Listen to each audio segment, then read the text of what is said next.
서울의 심장부 타워팰리스 63층. 한강의 야경이 보석처럼 흩뿌려진 거대한 통창 너머로 도시의 불빛이 아득했지만 200평이 넘는 펜트하우스를 감싼 공기는 냉골처럼 차가웠다. 그곳에 사는 사람들의 마음만큼이나 싸늘한 침묵이었다. 김명희 70는 자신의 방, 거대한 킹사이즈 침대 가장자리에 위태롭게 걸터앉아 있었다. 한때의 대한민국 전통 식품업계의 데모다이브로 불리며 호령하던 강철 같던 어깨는 눈에 띄게 축 처져 있었다. 그녀의 떨리는 손에는 병원에서 받아온 하얀 진단서 한 장이 들려 있었다. 진단명 중증 대동맥 판막 협착증. 소견 즉시 타비 시술 필요. 예상 비용 5천만 원 선명하게 박힌 글자들이 70평생을 꼿꼿하게 살아온 그녀의 눈을 사정없이 찔렀다. 시한폭탄을 안고 계신 겁니다. 의사의 무표정한 얼굴이 눈앞에 어른거렸다. 수술한다고 하면 걱정이나 하려나 명희는 자조적인 중얼거림과 함께 진단서를 조심스럽게 접었다. 3개월 전 모든 경영권을 전문 경영인에게 넘기고 아들 성호 38의 집으로 들어온 것은 그녀 인생의 마지막 희망이자 도박이었다. 평생 일만 하는 자신 때문에 엇나갔을 아들과의 관계를 회복하고 며느리 지영 35에게도 진짜 어미 노릇을 해주고 싶었다. 그때를 생각하면 지금도 헛웃음이 나왔다. 석 달 전 명희의 회장실. 어머님 저희가 모실게요. 이제 일도 그만두셨는데 혼자 계시면 얼마나 외로우시겠어요. 성호 씨도 늘 어머님 걱정뿐인걸요. 네, 저희 집으로 들어오세요 어머님. 며느리 최지영은 세상 다시 없을 효부처럼 살가운 미소를 지으며 그녀의 손을 잡았다. 명희는 수십 년간 수많은 사람을 상대하며 단련된 눈으로 그 가식적인 미소 뒤에 숨은 검은 속내를 단박에 꿰뚫어러 봤다. 경영권을 놓치니 이제 자신의 남은 개인 재산이라도 통제하려는 심보가 빤히 보였다. 하지만 그녀는 속아주는 척하기로 했다. 이것이 마지막 시험이었다. 제 아들이 정말 짐승이 다 된 건지 아니면 아직 사람의 마음이 한 조각이라도 남아있는지 제 눈으로 직접 확인해야만 했다. 다시 현실로 돌아온 명희는 한숨을 내쉬며 무거운 발걸음을 옮겼다. 저녁 식사 시간은 2시간이 지났지만 아무도 그녀를 부르지 않았다.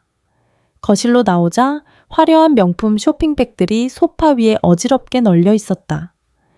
며느리 지영이 방금 사온 듯한 애의 에르메스 가방을 이리저리 비춰보며 흡족한 미소를 짓고 있었다.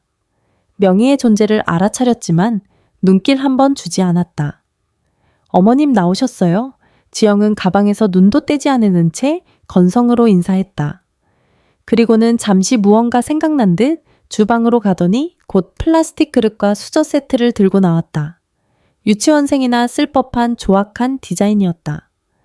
어머님 정말 죄송한 말씀이지만요. 아무래도 연세가 있으시니 위생상 문제가 있을 수도 있어서요. 혹시 기분 나쁘지 않으시다면 이 식기를 따로 쓰시면 어떨까요? 저희를 위해서가 아니라 어머님 건강을 위해서요. 꿀이 떨어질 듯 다정한 목소리였지만 그 내용은 명희의 가슴에 비수가 되어 꽂혔다.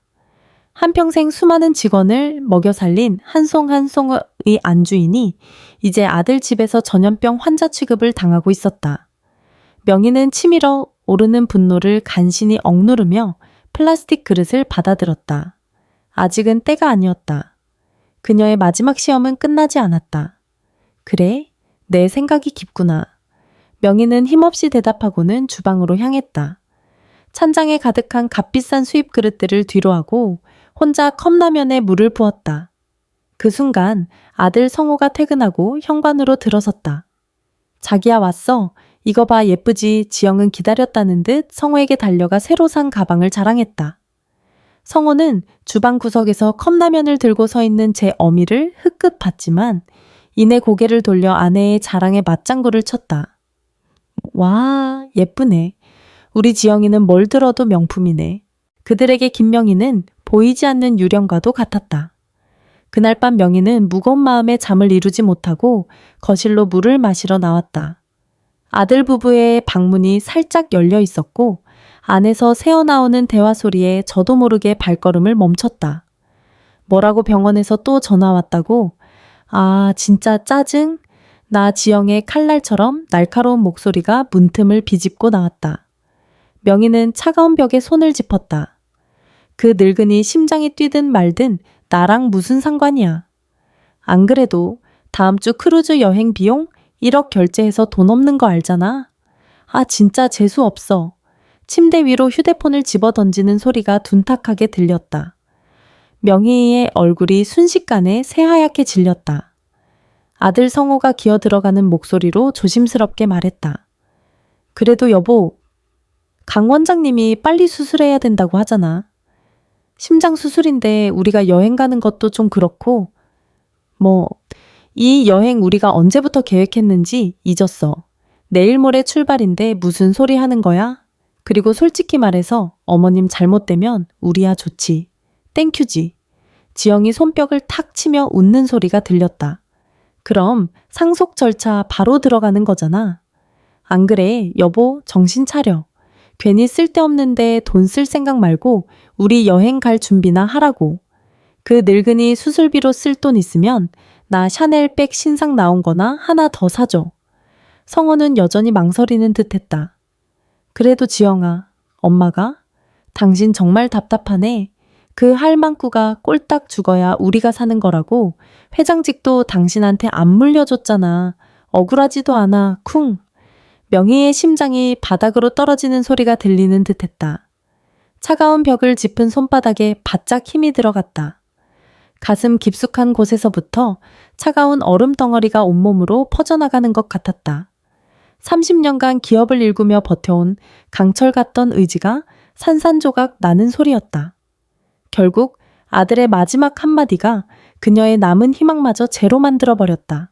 알았어. 당신 말이 맞아. 엄마 일은 나중에 생각하고 일단 우리 여행 준비부터 하자. 명희는 조용히 뒤돌아 자신의 방으로 걸어갔다. 한 걸음 한 걸음 내디딜 때마다 차가운 대리석 바닥이 그녀의 심장을 찌르는 것 같았다. 방에 들어온 그녀는 더 이상 위태롭게 걸터앉지 않았다. 허리를 꼿꼿이 펴고 서랍 깊숙한 곳에서 낡은 폴더폰을 꺼냈다. 아들 부부가 사준 최신 스마트폰이 아닌 수십 년간 그녀의 손때가 묻은 전화기였다. 단축번호 1번을 길게 누르자 수화기 너머로 충직한 목소리가 즉시 들려왔다. 회장님 장석진입니다. 명희는 창밖에 무심한 한강 야경을 싸늘하게 내려다보며 입을 열었다. 그녀의 목소리에는 더 이상 온기가 남아있지 않았다. 장비서 내일 아침까지 내 마지막 시험을 위한 무대를 준비해줘. 다음 날 저녁 김명희는 거울 앞에서 마지막으로 자신의 모습을 점검했다. 일부러 어깨를 더 구부정하게 만들고 세상에서 가장 가련하고 절박한 표정을 지어 보였다. 수십 년간 수많은 거래처를 상대하며 익혔던 포커페이스를 이제는 제 아들을 상대로 한 마지막 연기에 써야 한다는 사실이 기가 막혔다. 짧은 한숨과 함께 그녀는 결심한 듯 방문을 열고 거실로 나갔다. 아니나 다를까 넓은 거실에는 아들 이성우와 며느리 최지영 그리고 사돈부부인 최동수 6기와 박미숙이 50까지 모여 있었다. 값비싼 크리스털 와인잔과 최고급 치즈 플래터가 놓인 테이블 중앙에는 지중해 크루즈 로얄 스위트 위트라고 적힌 팸플릿이 보란듯이 펼쳐져 있었다. 그들의 웃음소리가 화려한 샹들리에 불빛 아래 공허하게 울려 퍼졌다. 어머, 이것 좀 봐요. 개인 수영장까지 딸려있대. 정말 대박이다. 지영이 와인잔을 흔들며 신나게 외쳤다. 그녀의 어머니인 박미숙이 팔짱을 끼며 거들었다. 내가 평생 꿈꿨던 여행이잖아. 아이고, 정말 우리 사위 하나는 잘 뒀다니까. 이서방 덕에 내가 이런 호사를 다 누리네. 사부인도 이런 아들 며느리 두셔서 좋으시겠어요. 박미숙은 명희를 흘끗 보며 말했지만 그 목소리에는 존중이 아닌 과시와 동정이 섞여 있었다. 명희는 애써 그들의 대화에 끼어들며 연습했던 대로 떨리는 목소리를 냈다. 강훈아? 아니 성호야. 엄마가 할 말이 있는데. 팸플릿에 고정되어 있던 성호의 눈이 마지못해 그녀에게로 향했다. 귀찮다는 표정을 숨기지 않으는 채였다. 네 어머니 뭔데요. 저희 지금 바쁜데 빨리 말씀하세요. 명희는 쥐고 있던 진단서 사본을 마치 부적처럼 더 꽉 쥐었다. 내가 내가 몸이 안 좋아서 급히 수술을 받아야 한단다. 심장 수술이라는데, 안 그래도 강 원장님한테 전화 왔었어요. 지영이 성호의 말을 가로채며 대수롭지 않게 대답했다. 근데 어쩌죠? 수술 날짜가 저희 여행 기간이랑 딱 겹치더라고요. 저희가 가볼 순 없을 것 같아요. 죄송해요, 어머님. 일말에 미안함도 없는 목소리였다. 명희는 목소리를 애써 더 떨며 마지막 대사를 내뱉었다. 그런데 내 돈은 지금 다 장기 채권에 묶여 있어서 당장 쓸 수가 없구나. 5천만 원만 어떻게 안 되겠니? 그 말이 떨어지는 순간 거실의 모든 소리가 거짓말처럼 뚝 끊겼다. 와인잔을 입으로 가져가던 사람들의 동작이 일제히 공중에서 멈췄다. 시계 초침 소리마저 들릴 듯한 정적이 흘렀다. 그때 며느리 지영이 들고 있던 와인잔을 탁 소리가 나게 테이블에 내려놓으며 코웃음을 쳤다. 어머님, 지금 장난하세요? 저희 집에 얹혀 사시면서 수술비까지 달라고요? 저희 1억짜리 크루즈 대금 내느라 지금 돈 없어요. 그 돈이면 제가 에르메스 백을 몇 개는 사겠어요. 차가운 조롱이었다. 지영의 어머니인 박미숙이 기다렸다는 듯이 팔짱을 끼며 거들었다. 그러게 말이에요, 사부인. 정말 왜 이러세요? 나이값 좀 하시고 우리 지영이 고생 좀 그만 시키세요. 애초에 그 회사 우리 사위한테 물려주셨으면 이런 꼴도 안 당하잖아요. 나이값 좀 하라는 모욕적인 말이 명희의 가슴 깊숙한 곳을 후벼 팠다. 마지막 남은 희망의 불꽃마저 차갑게 꺼져가고 있었다. 그녀는 이 모든 굴욕을 뼈아프게 참아내며 마지막으로 아들 성호의 얼굴을 똑바로 쳐다봤다.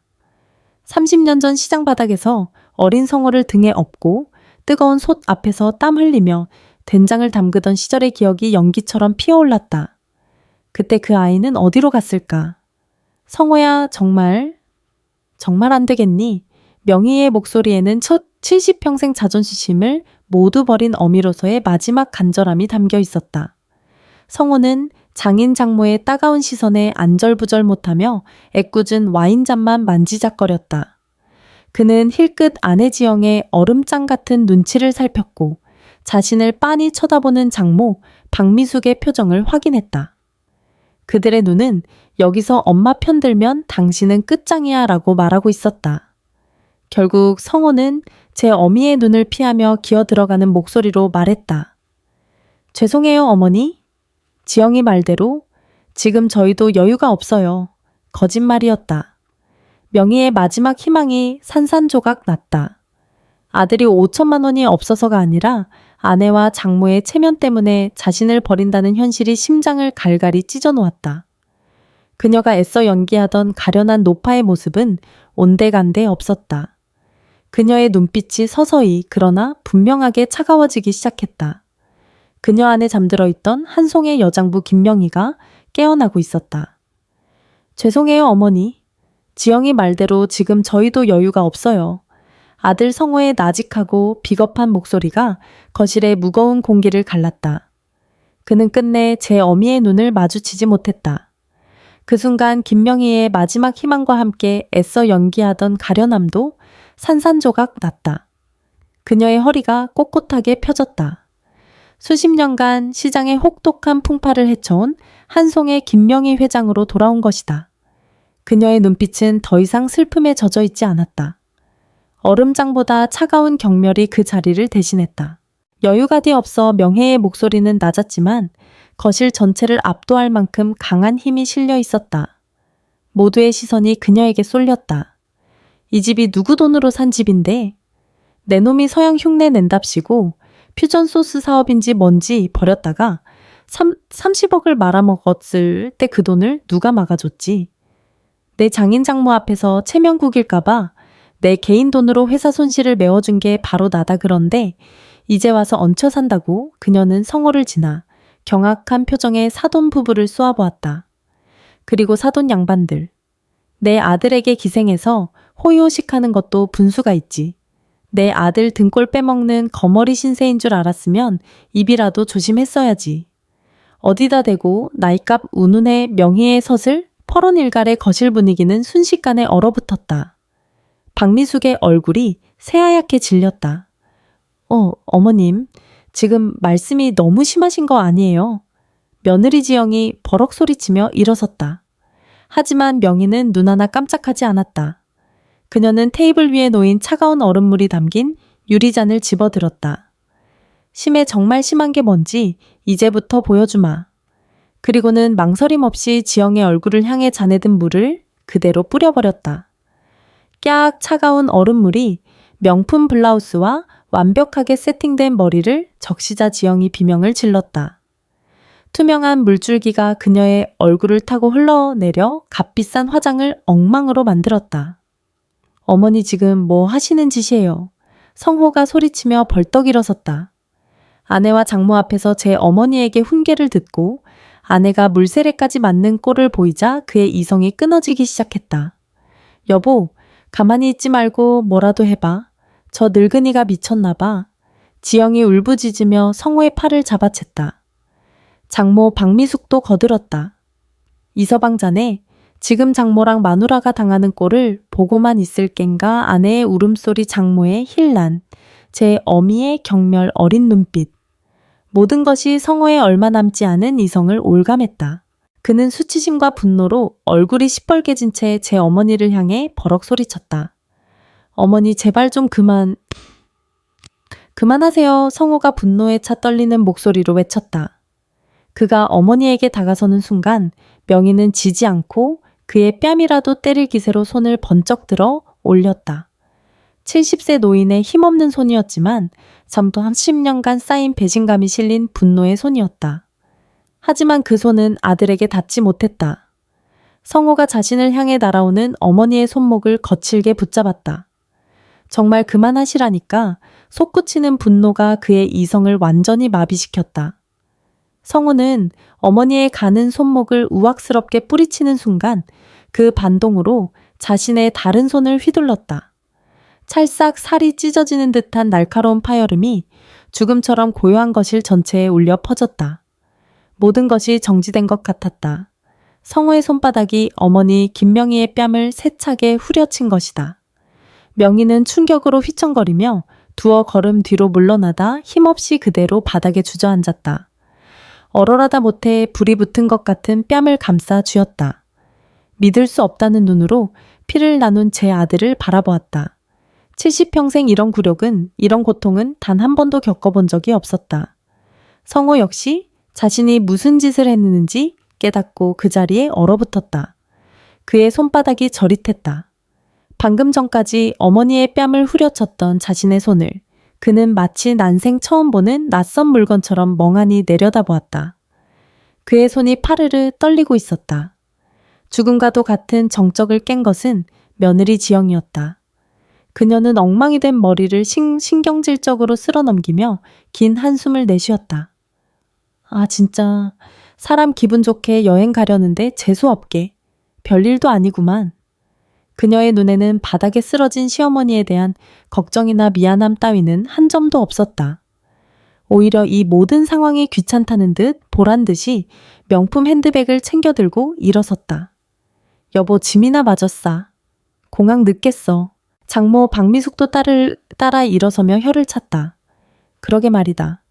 우리 딸 이런 걸로 기분 상하지 말고 좋은 여행 가서 기분 확 풀자. 그들은 바닥에 주저앉은 김명희를 마치 길거리의 장애물인 양피해 가며 현관으로 향했다. 명품 캐리어 바퀴가 대리석 바닥을 드르륵 긁으며 지나가는 소리가 유난히 차갑게 울렸다. 성호는 얼어붙은 채로 서 있었다. 하지만 아내와 장모가 현관으로 향하자 그는 마법에 걸린 사람처럼 그들의 뒤를 따랐다. 단 한 번도 바닥에 쓰러진 제 어미를 돌아보지 않았다. 현관에서 지영이 립스틱을 고쳐 바르며 마지막 한마디를 쐐기처럼 던졌다. 그럼 어머님 수술 알아서 잘 받으시고 저희는 한 달 뒤에나 뵐게요. 쾅 현관문이 닫히는 소리가 200평 펜트하우스 전체를 무겁게 울렸다. 완전한 침묵 속에 홀로 남은 명희는 한동안 바닥에 그대로 앉아 있었다. 뺨의 화끈거림보다 심장을 도려내는 듯한 아픔이 몇십 배는 더 컸다. 30년간 키운 아들이었다. 그 아들이 휘두른 손바닥 자국이 제 뺨에 선명했다. 그때였다. 명희가 벽을 짚고 천천히 아주 천천히 일어섰다. 다리가 후들거렸지만 바닥을 내려다보던 그녀의 눈빛은 아까와는 완전히 달라져 있었다. 상처 입은 자비로운 어머니의 눈빛은 사라지고 차갑고 냉철한 기업가의 눈빛이 돌아와 있었다. 마지막 시험은 끝났다. 그리고 결과는 명확했다. 그녀는 더 이상 망설이지 않았다. 서재로 향한 그녀는 책상 서랍, 가장 깊숙한 곳에서 수십 년간 자신의 손때가 묻은 낡은 폴더폰을 꺼냈다. 단축번호 1번을 길게 눌렀다. 신호음이 2번 울리기도 전에 충직한 목소리가 들려왔다. 회장님, 장석진입니다. 명희는 아직도 얼얼한 뺨을 한 손으로 만지며 얼음장처럼 차가운 목소리로 첫 번째 명령을 내렸다. 장비서. 5년 전 이성호 이름으로 사준 타워 팰리스. 그거 담보로 설정해둔 30억 채권. 서류 내에 개인 금괴 있는 거 기억하지, 네 회장님. 물론입니다. 그 근저당권 지금 즉시 실행해. 수화기 너머 장석진 비서의 숨소리가 순간 멎는 것이 느껴졌다. 네 회장님, 그게 무슨 성호 놈이 내 뺨을 쳤어. 명희의 목소리에는 어떤 감정도 실려 있지 않았다. 그저 마른 사실을 전달할 뿐이었다. 하지만 그 한 문장에 담긴 무게를 30년간 그녀를 보좌해온 장석진은 누구보다 정확히 이해했다.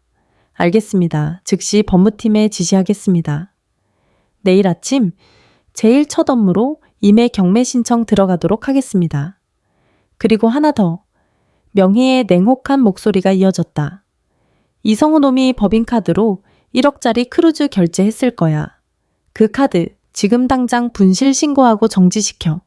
크루즈에서 단돈 10원도 못 쓰게 만들어. 그놈 이름으로 연결된 내 모든 보조카드 계좌 전부 동결시켜. 알겠습니다, 회장님. 즉시 처리하겠습니다. 전화를 끄는 명희는 서재 의자에 깊숙이 몸을 기댔다. 뺨의 상처는 아물겠지만 가슴의 상처는 영원히 아물지 않을 것이다. 하지만 이제 더는 약한 어머니 김명희는 없었다. 맨손으로 한 송을 일궈낸 강철 같은 의지의 김명희가 진짜 그녀의 모습으로 돌아온 것이다. 같은 시각 인천국제공항. 이륙을 앞둔 비행기 퍼스트 클래스 좌석에 앉은 성호와 지영, 그리고 장인 장모는 샴페인 잔을 부딪혔다. 우리의 자유와 미래를 위하여 지영이 까르르 웃으며 외쳤다. 그들은 자신들이 올라탄 것이 호화로운 휴가를 향한 비행기가 아니라 바다 한가운데에 떠있는 감옥으로 향하는 죄수선이라는 사실을 까맣게 모르고 있었다. 그리고 1시간 후 서울 강남의 최고급 종합병원 VOSP 병실. 수술복으로 갈아입은 김명희가 수술실로 향하는 이동침대에 누웠다. 곁에는 장석진 비서가 함께 걷고 있었다. 장비서 경매 날짜 잡히면 바로 알려줘. 네 회장님, 걱정 마시고 수술 잘 받으십시오. 나머지는 제가 전부 처리하겠습니다. 수술실 문이 천천히 닫히고 수술 중이라는 붉은 등이 켜졌다. 그 불빛은 마치 김명희의 가슴속에서 타오르기 시작한 차가운 복수의 불꽃처럼 보였다. 그녀는 사위의 뺨이라도 칠 기세로 달려들어 삿대질을 하며 소리쳤다. 이게 무슨 망신이야, 이서방. 지금 돈도 한 푼 없이 우리를 이 바다 한가운데 감옥에다 가둔 거야. 그렇게 돈 걱정 말라고 떵떵거리더니 이게 무슨 꼴이냐고 박미숙의 앙칼진 목소리가 면세점 전체에 울려 퍼졌다. 주변에서 쇼핑하던 승객들의 시선이 일제히 그들에게로 쏠렸다. 웅성거리는 소리가 파도처럼 밀려왔다. 저 사람들 로얄 스위트 묵는다고 자랑하던 사람들이잖아. 어머, 꼴 좀 봐. 정지된 카드라니? 망신도 저런 망신이 없네. 조롱 섞인 속삭임이 성호와 지영의 귀에 비수처럼 꽂혔다. 지영의 얼굴은 하얗게 질리다 못해 분노로 새빨갛게 달아올랐다. 그녀는 성호의 팔뚝을 손톱이 파고들도록 붙잡으며 거의 비명을 질렀다. 당신 어떻게 된 거야? 빨리 어떻게 좀 해봐. 당신 엄마한테 전화하라고 당장 성호는 이미 넋이 나간 상태였다. 분실 신고. 그 단어가 머릿속을 맴돌았다. 이것은 우연이 아니었다. 어머니가 시작한 것이다. 그가 제 어미의 뺨을 때린 순간 자비로운 어머니는 죽고 냉혹한 복수의 화신이 깨어난 것이다. 온몸에서 식은땀이 흘렀다. 고객 서비스 매니저가 차가운 표정으로 그들의 앞을 막아서며 말했다. 다른 고객님들께 방해가 되오니 이만 나가주시겠습니까? 그것은 그들의 공개적인 처형 선고와도 같았다. 네 사람은 모든 승객의 동정과 경멸이 뒤섞인 시선을 받으며 7천만 원짜리 에르메스 가방을 카운터에 남겨둔 채 도망치듯 면세점을 빠져나와야 했다. 완벽한 굴욕의 퇴장이었다. 쾅! 로얄 스위트룸의 무거운 문이 닫히자마자 억눌려 있던 분노가 폭발했다. 이 무능한 자식아 박미숙이 소파 쿠션을 성우에게 집어던졌다. 네가 어떻게 일 처리를 했길래 이 모양 이 꼴이야. 우리가 지금 이 배에서 거지 취급받게 생겼다고 엄마 말이 맞아 다 당신 때문이야. 지영이 울음을 터뜨리며 악을 썼다. 당신 엄마 하나 제대로 컨트롤 못해서 우리까지 이 망신을 당하잖아. 당장 전화해서 돈 보내라고 해. 당장 성호는 떨리는 손으로 휴대폰을 들었다. 어머니에게 전화를 걸었지만 수화기에서는 차가운 기계음만 흘러러 나왔다. 고객님의 전화기가 꺼져 있어. 그는 마지막 희망을 걸고 장석진 비서에게 전화를 걸었다. 몇 번의 신호음 끝에 전화가 연결되었다. 장 비서님, 저 이성호인데요. 지금 카드가 갑자기... 회장님께서는 당분간 그 누구의 전화도 받지 않으십니다. 장석진 비서의 목소리는 감정 한 점 없이 차가웠다. 특히 아드님 전화는 절대 연결하지 말라고 하셨습니다. 딸깍. 전화는 일방적으로 끊겼다. 성우의 손에서 휴대폰이 힘없이 떨어졌다. 완벽한 고립. 아내와 장모의 저주, 섞인 울부짖음 속에서 성우는 홀린 듯 발코니로 걸어 나갔다. 지중해의 석양은 더없이 아름다웠지만 그의 눈에는 아무것도 들어오지 않았다. 사방을 둘러봐도 끝없이 펼쳐진 수평선뿐이었다. 한때 자유와 부의 상징이었던 푸른 바다는 이제 그들을 가둔 거대하고 잔혹한 감옥의 벽처럼 보였다. 천국에서의 휴가는 끝났다. 이제부터는 바다 한가운데 떠있는 지옥의 시작이었다. 그날 저녁부터 로얄 스위트룸의 분위기는 문자 그대로 장례식장이었다. 출항 첫날 터뜨렸던 값비싼 샴페인 병들은 구석에서 흉물스럽게 뒹굴었고 테이블 위에는 객실에서 제공하는 무료 생수병만이 덩그러니 놓여 있었다. 저녁 식사를 위해 그들은 창피함을 무릅쓰고 엘리베이터에 올랐다. 다른 승객들이 로브와 드레스를 차려입고 10층의 최고급 레스토랑으로 향하는 것을 보며 네 사람은 죄인처럼 고개를 숙인 채 3층으로 향하는 버튼을 눌렀다. 3층의 메인 뷔페 식당은 수많은 일반 승객들로 시끄럽고 혼잡했다.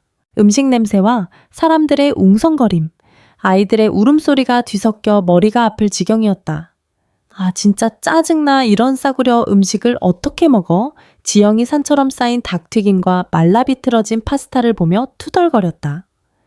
그녀의 목소리는 날카로웠고 주변 사람들이 힐끔거리는 시선에 얼굴이 화끈거렸다. 저것들 다 우리 쳐다보는 것 좀 봐. 수근거리는 거 안 들려 상대적 박탈감으로 네 사람의 얼굴은 흉하게 일그러졌다. 그들은 구석진 테이블에 자리를 잡고 누가 볼세라 허겁지겁 음식을 접시에 담아왔다. 한때 VVIP였던 그들은 이제 이 크루즈의 최하층 계급으로 전락한 것이다. 지옥 같은 시간은 매일 반복되었다. 첫 기항지인 이탈리아 나폴리에 도착했을 때 다른 승객들은 모두 화사한 옷차림으로 관광버스를 타고 폼페이 유적지 투어를 떠났다. 하지만 성호 일행은 선상에 남아 있어야 했다. 투어비를 낼 돈이 단 한 푼도 없었기 때문이다. 발코니 난간에 기대어 항구의 정박한 크루즈를 떠나는 버스 행렬을 바라보던 박미숙이 기어코 우라통을 터뜨렸다. 이런 창피한 일이 어디 있어. 돈 때문에 배에서 내리지도 못하다니 이서방 당장 한국으로 돌아가게 배 돌리라고 해 성호도 마침내 폭발했다. 장모님, 제가 돌리고 싶다고? 이게 돌아가집니까? 지금 이 상황이 다 누구 때문인데요? 뭐 누구 때문이라고? 다 장모님이랑 지영이 때문 아닙니까? 옆에서 그렇게 부추기지만 않았어도 내가 엄마한테 그렇게까지는 안 했다고요. 이제 와서 우리 탓을 해. 당신이 등신같이 휘둘린 걸 왜 우리 탓을 하냐고 지영이 울부짖으며 성우에게 달려들었다. 다 당신 때문이야. 당신 엄마 하나 제대로 컨트롤 못해서 우리까지 이 망신을 당하잖아. 그날 이후 로얄 스위트룸은 전쟁터가 되었다. 성우와 지영은 서로를 탓하며 매일같이 싸웠고 장인 최동수는 아예 입을 닫아버렸으며 장모 박미숙은 사위를 향하 저주를 멈추지 않았다. 어느 날 밤 선상갑판에서 화려한 파티가 열렸다. 우아한 음악 소리와 사람들의 웃음소리가 바람을 타고 스위트룸 발코니까지 흘러 들어왔다. 지영과 박미숙은 그 꼴을 더는 참을 수 없었다. 안 되겠다. 우리도 가자. 로얄 스위트 손님인데 설마 맡기야 하겠어? 두 사람은 가장 조이운 옷으로 갈아입고 파티장 입구로 향했다. 하지만 입구를 지키던 건장한 체격의 안전요원은 그들을 보자마자 팔짱을 끼며 앞을 막아섰다. 죄송합니다. 초청 명단에 없는 분들은 입장하실 수 없습니다. 뭐라고요? 우리 입에 로얄 스위트 손님이에요. 비켜요. 지영이 소리치며 안으로 들어가려 했지만 안전요원은 꿈쩍도 하지 않았다. 오히려 더 단호한 목소리로 말했다. 고객님들께서는 유료 서비스 이용이 제한된 상태입니다. 소란 피우지 마시고 객실로 돌아가 주십시오. 그 순간 주변에 있던 모든 사람들의 시선이 그들에게 쏠렸다. 박미숙이 이성을 잃고 악을 썼다. 이게 무슨 무례한 짓이야. 너희 매니저 나오라 그래? 감히 우리를 무시해? 결국 안전요원 둘이 더 나타나 소란을 피우는 지영과 박미숙의 팔을 붙잡고 그들을 파티장에서 강제로 끌어냈다. 수많은 승객들 앞에서 개처럼 끌려나가는 꼴이었다. 완벽한 공개적 망신이었다. 그날 이후 지영과 박미숙은 방에서 나오지 않았다. 지옥 같은 한 달이었다. 다른 승객들이 와인을 마시며 우아하게 파티를 즐길 때 그들은 구석진 뷔페 테이블에서 초라하게 식사했다.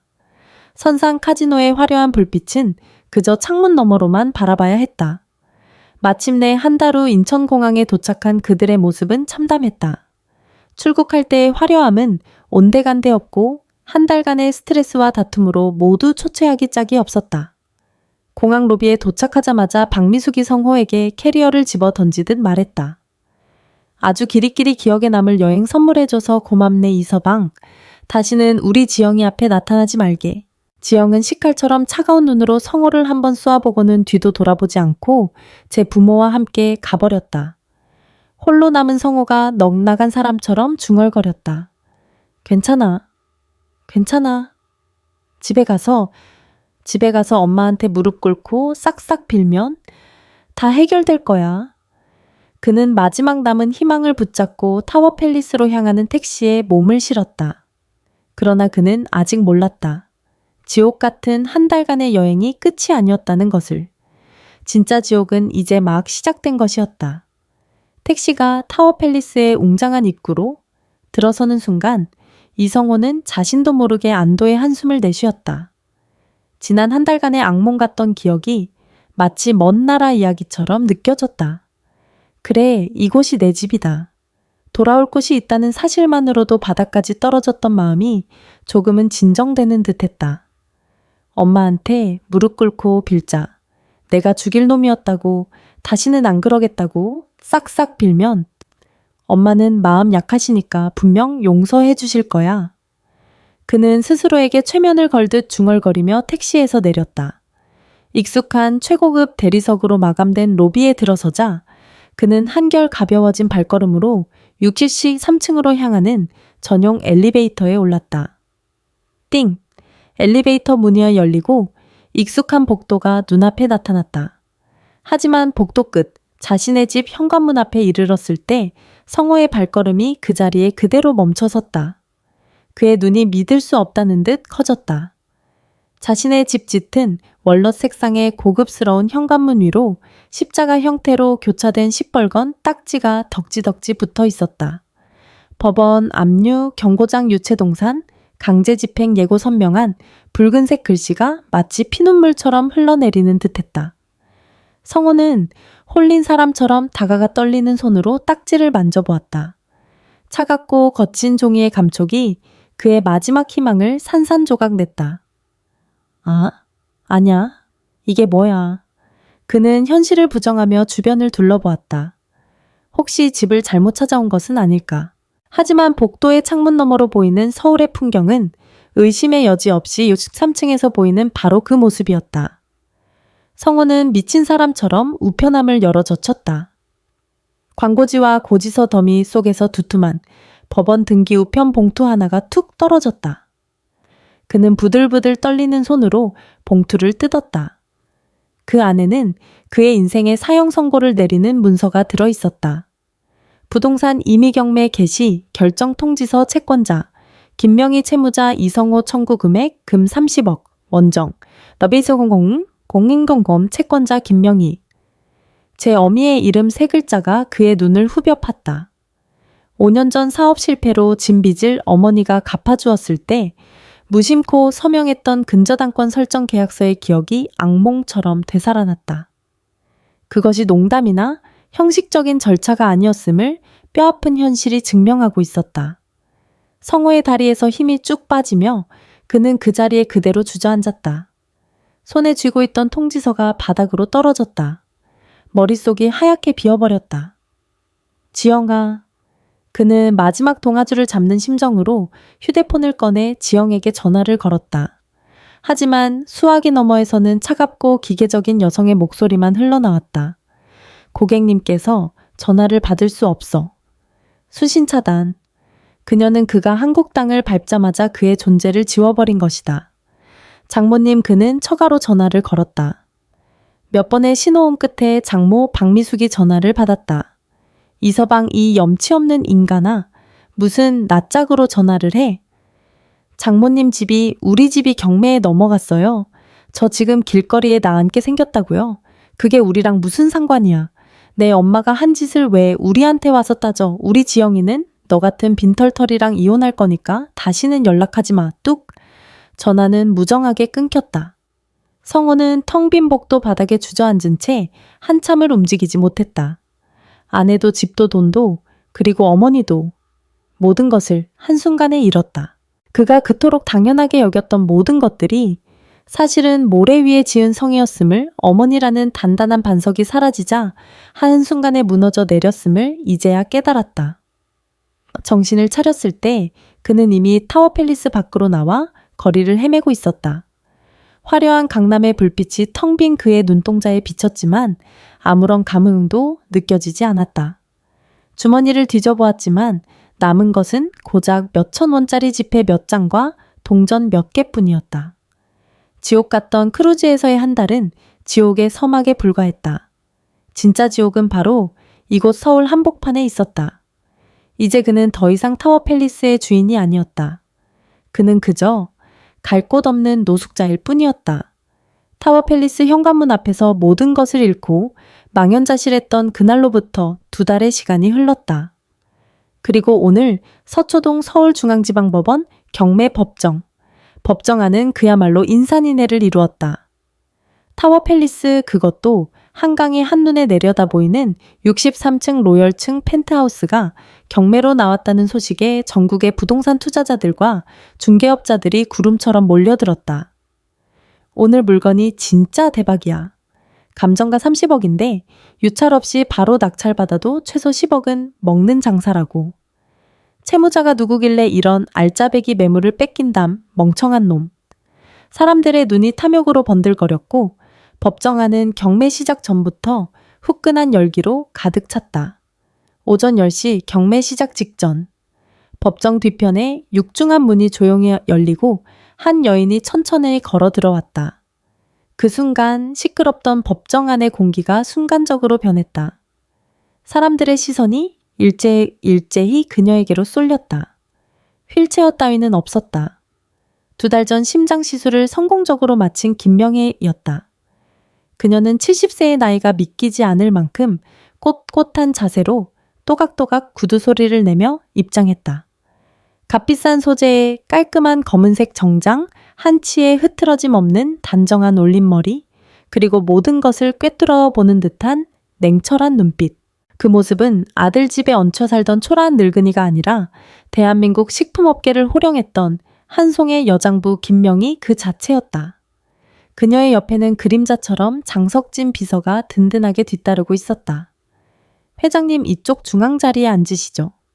명희가 자리에 앉자 주변 사람들이 수군거리기 시작했다. 저 할머니는 누구야? 포스가 장난 아닌데 어디 재벌가 사모님인가? 저런 분이 경매에는 어쩐 일로? 경매관이 단상에 올라서 마이크를 잡았다. 법정 안이 조용해졌다. 자, 지금부터 모두가 기다리신 물건 번호 2025-1134 서울특별시 강남구 타워팰리스 이동 630미로 감정가 30억 원 경매를 시작하겠습니다. 경매관이 호가를 시작하려던 바로 그 순간이었다. 법정 뒤쪽 문이 쾅 하고 거칠게 열리며 누군가 비틀거리며 뛰어들어왔다. 안 돼 멈춰 그거. 우리 집이야 내 집이라고 초라하다 못해 비참한 행색의 이성호였다. 한 달간의 지옥 같던 크루즈 여행과 그 후 2달간의 노숙 생활로 그는 완전히 다른 사람이 되어 있었다.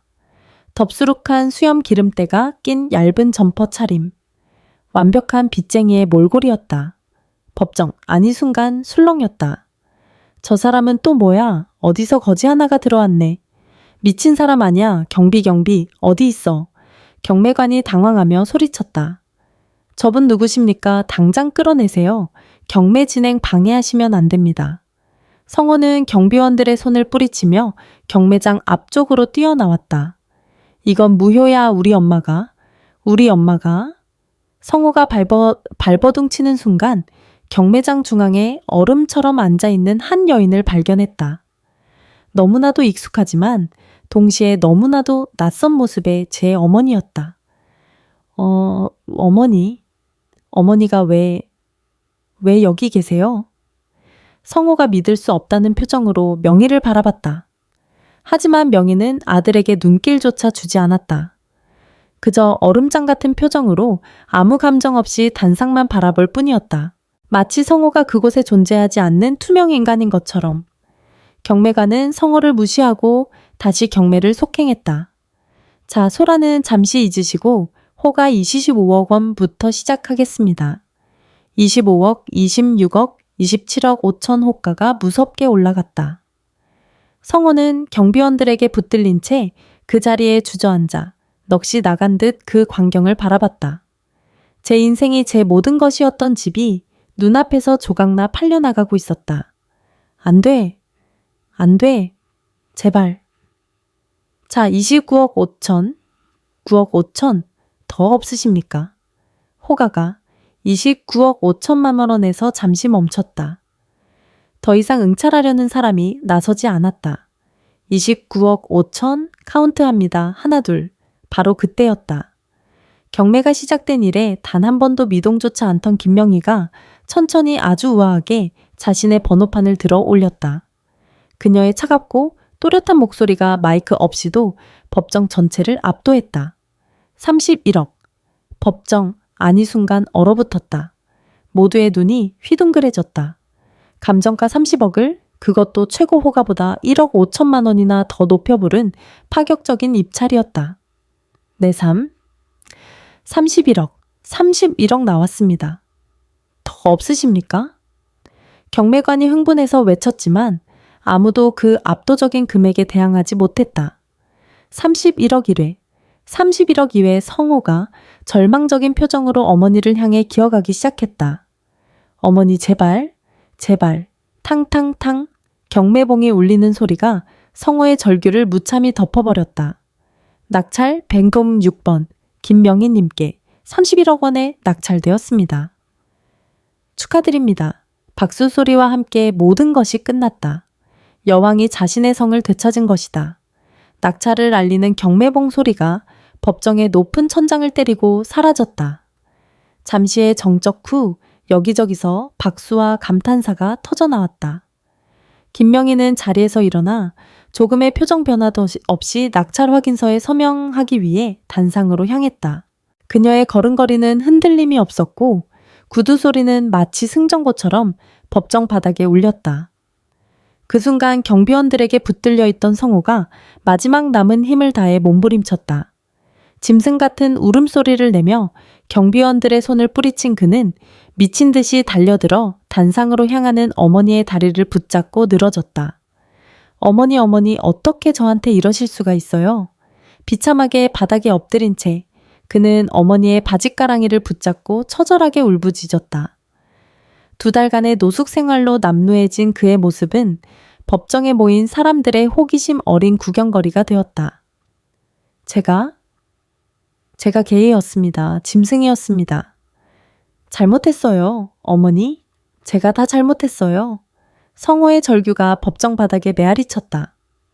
진마는 제발, 저 진짜 갈 곳이 없어요. 지영이도 저 버리고 떠났단 말이에요. 어머니 제발. 네, 김명희는 걸음을 멈췄던다. 그리고 자신의 다리에 매달린 아들을 벌레를 보듯 차갑고 무감각하게 내려다보았다.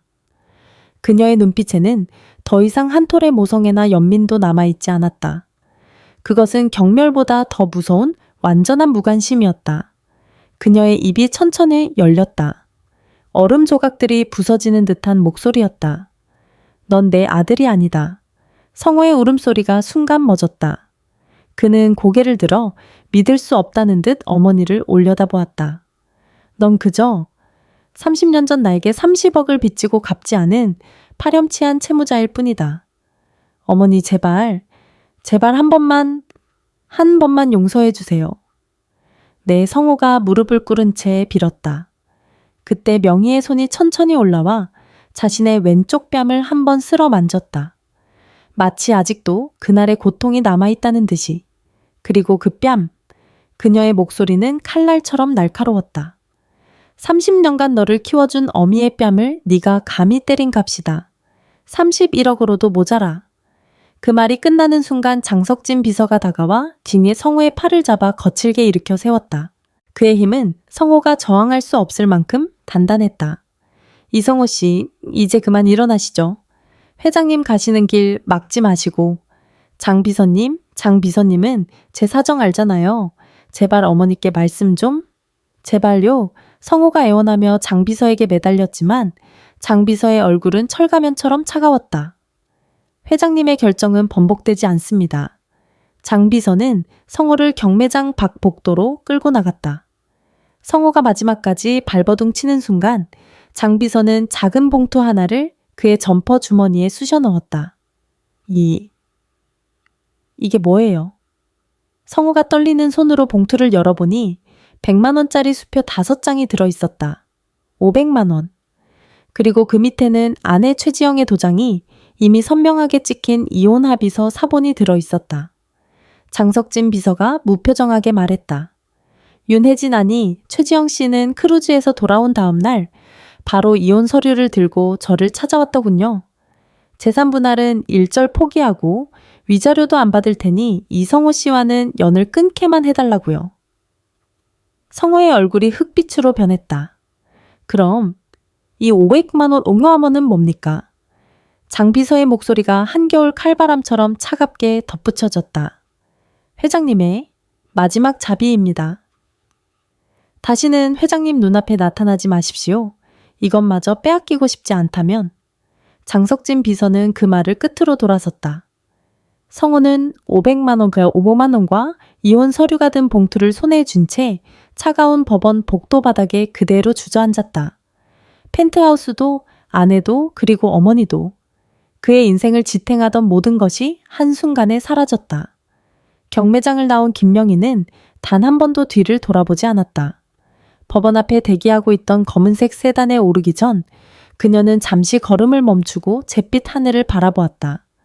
그녀의 눈빛은 복수의 허무함이 아닌 새로운 시작을 향한 결의로 가득 차 있었다. 모든 것이 이제야 끝났다. 아니, 이제부터가 진짜 시작이었다. 법원 복도에서 쫓겨난 후 며칠을 길 위에서 보냈는지 이성호는 알 수 없었다. 낮에는 멍하니 서울역 대합실에 앉아 오가는 사람들을 구경했고 밤에는 지하철역 구석에서 찬바람을 피하며 새우잠을 잤다. 장 비서가 쑤셔 넣어준 500만 원은 손도 대지 않았다. 그것을 쓰는 순간 어머니와의 연결고리가 완전히 끊어질 것만 같았다. 그가 그토록 경멸했던 노숙자들의 음식물 쓰레기통을 뒤지는 모습을 이제 그 자신이 하고 있었다. 며칠을 굶자 허기는 모든 수치심을 집어삼켰다. 편의점 직원이 버린 폐기 도시락을 허겁지겁 입에 밀어 넣으며 그는 눈물인지 콧물인지 모를 뜨거운 액체를 함께 삼켰다. 그러던 어느 날 새벽 차가운 도시의 공기에 잠이 깬 그는 문득 한 가지 냄새를 떠올렸다. 어린 시절 그의 기억 속에 희미하게 남아있던 구수하고 짭조름한 냄새. 어머니의 땀과 정성이 배어있던 바로 그 된장 냄새였다. 속초. 그는 홀린 듯 중얼거렸다. 자신이 그토록 경멸하고 창피했던 그곳, 어머니의 모든 것이 시작된 바로 그곳으로 가야만 했다. 성호는 주머니 속 꼬깃꼬깃한 지폐 몇 장을 꺼내 속초로 향하는 가장 싼 고속버스 표를 샀다. 몇 시간을 달려 도착한 속초 중앙시장은 참내 30년 전과 마찬가지로 비린내와 짭조름한 바다 냄새에 고소한 음식 냄새가 뒤섞여 활기가 넘쳤다. 그는 기억을 더듬어 어머니의 한 송 한 송 식당이 있던 후미진 골목을 찾아 헤맸다. 하지만 그가 기억하던 낡고 허름한 가게는 온데간데 없었다. 그 자리에는 이제 한송역사 기념관이라는 번듯한 2층짜리 현대식 건물이 서 있었다.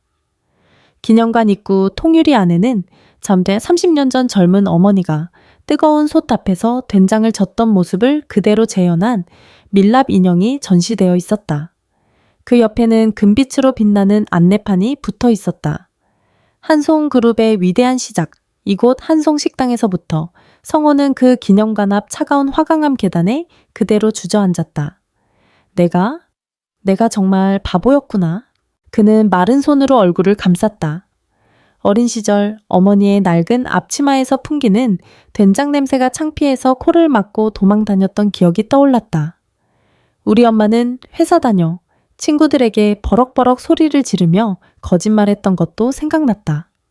그때 엄마가 끓여주던 그 된장찌개 한 그릇, 그거 한 번이라도 맛있게 먹어줬더라면? 엄마 힘들지? 그 한마디라도 따뜻하게 건넸더라면? 성호의 메마른 눈에서 뜨거운 눈물이 봇물 터지듯 흘러내렸다. 30년 전 이 자리에서 어머니가 새벽부터 밤늦게까지 자신을 업고 먹여 살렸다는 사실이 이제야 뼛속까지 와닿았다. 그 구수한 된장 한 그릇에 어머니의 인생과 사랑이 전부 담겨 있었는데 자신은 그것을 냄새난다며 거부했다. 밤이 깊었지만 성호는 일어날 힘이 없었다. 차가운 11월의 칼바람이 얇은 점퍼를 파고들었지만 뼛속까지 시린 마음의 추위가 더 매서웠다. 그는 기념관 앞 계단에 웅크린 채 그대로 잠이 들었다. 다음 날 아침 누군가 그의 어깨를 흔들어 깨웠다. 이성호 씨. 꿈에서도 듣기 싫었던 칼날처럼 차가운 목소리. 성호가 천천히 눈을 떴다. 한치의 흐트러짐 없는 정장 차림에 장석진 비서가 자신을 싸늘하게 내려다보고 있었다. 장 비서. 님. 성호가 비틀거리며 일어나려 했지만 며칠을 굶은 다리에 힘이 들어가지 않아 다시 주저앉았다. 장 비서는 그런 성호를 경멸하듯 내려다보다 이내 팔을 잡아 일으켜 세웠다. 어떻게 여길 회장님께서 보내셨습니다. 장 비서가 차갑게 말했다. 여기서 뭐 하고 있는 겁니까? 구걸이라도 하려고 오신 겁니까? 성호는 아무 대답도 하지 못했다. 장 비서는 뒤편에 주차된 차에서 커다란 쇼핑백 하나를 꺼내 성호의 발 앞에 툭 던졌다. 쇼핑백 안에는 한송 로고가 선명하게 박힌 파란색 작업복 한 벌과 낡은 열쇠 하나가 들어있었다. 회장님께서 당신에게 주신 마지막 기회입니다. 장 비서가 얼음장 같은 목소리로 말했다.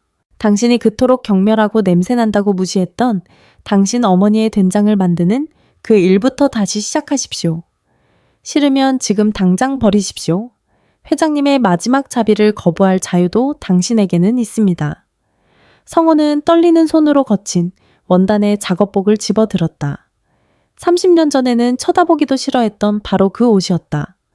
그는 그 작업복을 부서져라 가슴에 꽉 안았다. 하겠습니다. 제가 하겠습니다. 성호가 떨리는 목소리로 울부짖었다. 그의 눈에서 다시 한번 뜨거운 눈물이 쏟아졌다. 장비서는 아무 말 없이 그를 바라보다 차문을 열며 말했다. 그럼 지금 당장 차에 타십시오. 오늘 오후 2시부터 당신의 첫 출근입니다. 차가 인천의 한송식품 제1공장을 향해 달리는 동안 성호는 차창 밖으로 빠르게 스쳐 지나가는 풍경을 보며 생각했다. 이것은 벌이 아니었다. 이것은 구원이었다. 그로부터 1년이라는 시간이 흘렀다. 이성호의 첫날은 일주일이 되고 한 달이 되고 그리고 마침내 사계절을 꽉 채운 1년이 되었다. 그 1년 사이 많은 것이 변했다. 김명희가 경매로 되찾은 타워팰리스 펜트하우스는 그녀가 다시 주인이 된 지 일주일도 안 되어 시장에 매물로 나왔다.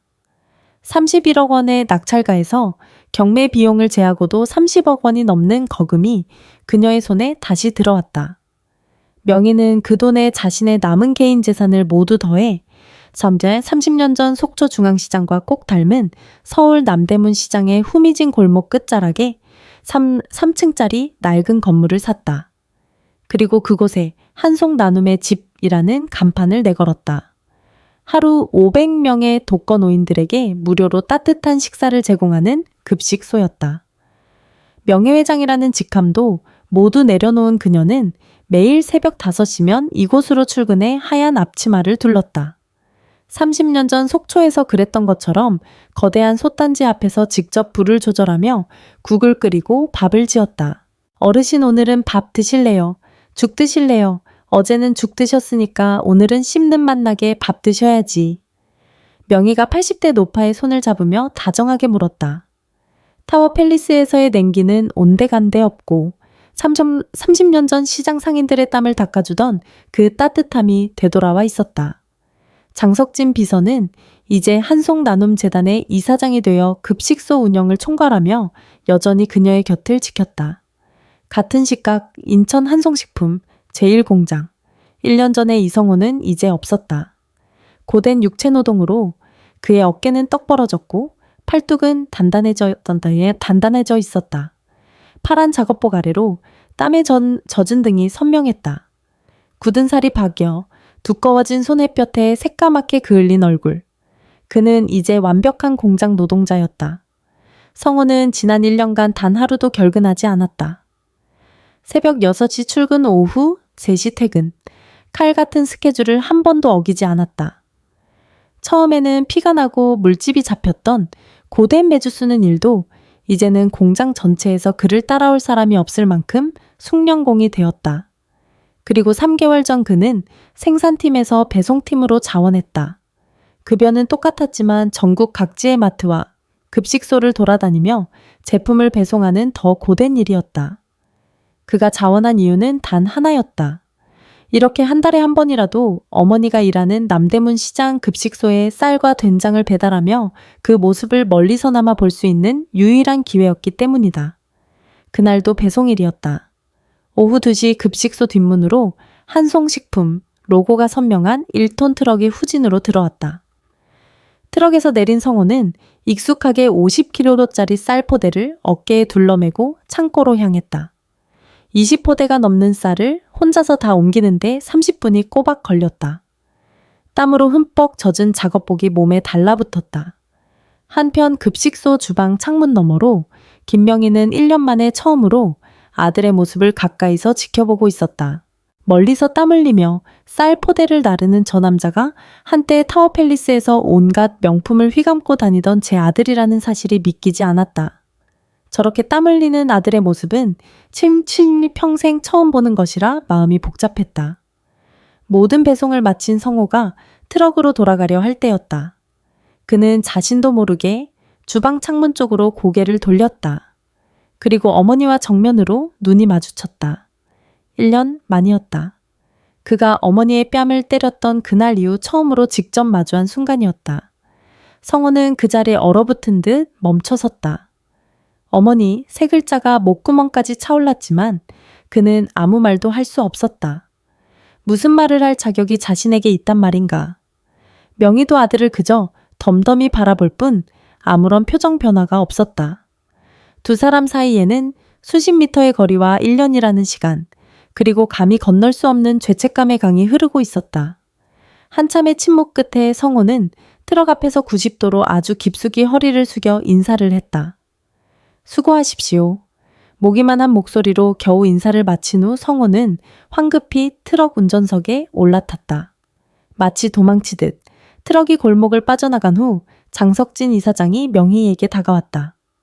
회장님, 벌써 1년입니다. 저렇게 땀 흘리며 일하는 거. 이제 그만. 장 이사장의 목소리에는 안쓰러움이 담겨 있었다. 명희는 대답 대신 주방으로 돌아가 거대한 국솥을 저었다. 김이 모락모락 피어오르는 국을 한참 동안 말없이 젓던 그녀가 나직하게 입을 열었다. 장 이사장 그 애, 사람 몰골은 갇혔구나. 명희는 여전히 아들의 뒷모습이 사라진 골목 끝을 바라보고 있었다. 그녀의 눈빛이 아주 희미하게, 그러나 분명하게 흔들리고 있었다. 그날 저녁 6시 모든 배송을 마치고 인천 공장 기숙사로 돌아가려던 이성호를 장석진 이사장이 불러 세웠다. 늘 그렇듯 냉철한 표정이었지만 어딘가 모르게 평소와는 다른 분위기였다. 이성호 씨. 네, 이사장님. 성호가 트럭에서 내려 땀에 젖은 얼굴을 훔치며 섰다. 오늘 바빠서 점심도 걸렀더군요. 도시락통이 그대로던데? 장 이사장이 성호의 가방에 달린 빈 도시락통을 보며 말했다. 1년 동안 그의 일거수일투족이 보고되고 있었음을 암시하는 말이었다. 아, 괜찮습니다. 기숙사 가서 컵라면 먹으면 됩니다. 성호는 멋쩍게 웃으며 대답했다. 그때 장 이사장이 그의 인생을 바꿀 한마디를 건넸다. 회장님께서 드시고 가라고 하십니다. 성호의 눈이 지진이라도 난 듯 흔들렸다. 심장이 발밑으로 쿵 떨어지는 기분이었다. 네? 회장님이요? 들어가시죠. 장 이사장이 굳게 닫혔던 급식소 정문을 열어주었다. 삐걱거리는 문소리가 성호의 심장 소리처럼 크게 울렸다. 하루 종일 500여 명을 먹여보낸 후에 텅 빈 급식소 식당. 소란스러움이 거친 고요함 속에서 김명희가 작은 4인용 테이블에 홀로 앉아 성호를 기다리고 있었다. 성호는 어색하게 마치 죄인처럼 그 맞은편에 조심스럽게 앉았다. 30년 만에 안이 태어나서 처음으로 어머니와 단둘이 마주 앉은 식탁이었다. 테이블 위에는 아무것도 없었다. 두 사람 사이에는 어색하고 무거운 침묵만이 흘렀다. 그때 명희가 말없이 일어나 주방으로 가더니 작은 쟁반 하나를 들고 나왔다. 그 위에는 아무 고명도 없는 뽀얀 쌀죽 한 그릇과 작은 김치 종지가 전부였다. 김이 모락모락 피어오르는 그저여 하얀 쌀죽이었다. 명희는 쟁반을 성호 앞에 소리 없이 내려놓았다. 성호는 눈앞에 죽 그릇을 내려다보았다. 눈물이 핑 돌았지만 그는 이를 악물고 참았다. 아직 자신은 울 자격도 없었다. 명희는 아무 말 없이 자신의 자리로 돌아와 앉았다. 먹으라는 말도 앉으라는 말도 없었다. 하지만 성호는 그것이 어머니가 자신에게 내어준 세상에서 가장 무겁고 귀한 식사라는 것을 알았다. 성호가 떨리는 손으로 숟가락을 들었다. 30년 만에 어머니가 직접 차려준 음식을 먹는 순간이었다. 첫 숟가락을 입에 넣는 그 순간 결국 참았던 눈물이 뚝뚝 떨어져 하얀 죽 위로 떨어졌다. 아무 맛도 없는 쌀죽인데 30년 전 속초시장에서 어렴풋이 기억나는 어머니의 사랑 맛이 났다. 30년 만에 다시 맛보는 어머니의 맛이었다. 자신이 냄새난다며 거부했던 그 정성이 한평생 자신을 먹여 살린 그 사랑이 이 한 그릇에 모두 담겨 있었다. 명희는 아들의 모습을 그저 덤덤히 바라보고 있었다. 그러다 자신도 숟가락을 들어 죽을 한술 뜨더니 혼잣말처럼 조용히 말했다. 내일은 쌀을 1시간 더 불려야겠다. 죽이 좀 되네? 입에 감기는 맛이 없어. 평범한 일상의 한마디. 하지만 성우에게는 그것이 1년 만에 듣는 아니, 그의 뺨을 때렸던 그날 이후 처음으로 듣는 어머니의 첫마디였다. 자신을 채무자가 아닌 함께 밥을 먹는 대상으로 인정하는 첫마디였다. 성호는 아무 대답도 할 수 없었다. 목이 메어 말이 나오지 않았다. 그는 그저 고개를 숙인 채 뜨거운 눈물과 함께 뜨거운 죽을 계속해서 삼킬 뿐이었다. 완전한 용서는 아니었다. 잃어버린 30년의 세월을 되돌릴 수도 없었다. 하지만 30년을 돌고 돌아서 모자무지는 마침내 한 식탁에서 같은 죽을 먹고 있었다. 30년 전 속초시장에서 시작된 이야기가 서울 남대문 시장의 작은 급식소에서 아주 느리고 아주 따뜻한 새로운 시작을 맞이하고 있었다.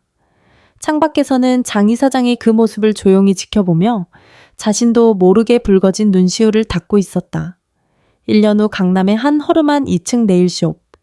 최지영이 마스크를 쓴 채 초보 속눈썹 연장 3만 원이라고 적힌 팻말 앞에서 고객의 속눈썹을 붙이고 있었다. 사기 혐의로 아버지의 회사는 부도가 났고 명품 가방은 사채업자들이 모두 쓸어갔다. 화려했던 그녀의 손은 이제 거칠어져 있었고 마스크 위로 드러난 눈에는 도끼만 남아 있었다. 아, 손님 좀 가만히 계세요. 자꾸 움직이시면 엇나가잖아요. 그녀가 손님에게 짜증을 냈다. 그때 네일숍 창밖으로 한송식품 로고가 선명한 1톤 트럭이 된장과 쌀을 싣고 골목을 지나가는 것이 보였다. 운전석에는 익숙한 남자의 옆모습이 스쳐 지나갔다. 지영은 자기도 모르게 그 트럭을 멍하니 바라봤다. 재수 없어. 그녀는 트럭이 사라진 곳을 향해 낮게 욕설을 뱉고는 다시 고개를 숙여 손님의 속눈썹에 집중했다. 껍데기만 남은 그녀의 삶은 그 냄새나는 된장 가게에서 시작된 한 송의 그림자에서 결코 벗어날 수 없었다.